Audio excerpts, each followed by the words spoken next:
Some local children and adults with autism and their families got treated to a day at the zoo today, while advocates lobby for greater inclusion.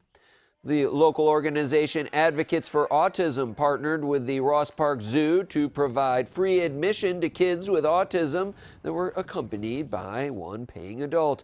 The all-volunteer organization, created in 2007, is the successor to a local chapter of the Autism Society of America. President Sally Coletti helped to found the local group when her son, who is on the spectrum, was still a toddler. Now that he's an adult, her focus has shifted to the needs of adults with autism, who often still rely heavily on their parents. Coletti says it's past time to move from awareness and acceptance to appreciation. We have an expression or a tagline called "Change the world, not the person." You know, we for years worked to have our kids fit in, just pass for 15 minutes. But now, no, we need to just change the community and stop changing them.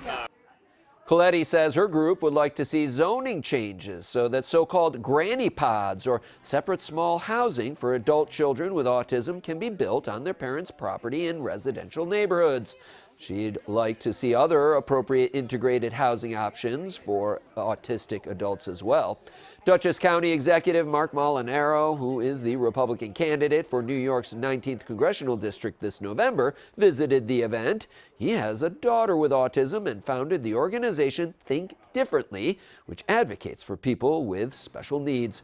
Molinaro says more job and college opportunities should be created for those with developmental and cognitive disabilities, and he has harsh criticism for the federal and state government, who he says abandoned special education during the pandemic period of virtual instruction.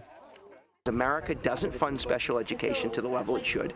We've created too much bureaucracy to make it too challenging for families to navigate, and we have yet to confront the last almost acceptable bias in this country, and that is the prejudice of low expectation, that we assign to people with disabilities what we perceive their ability to be, not what their actual ability is, and that has to change.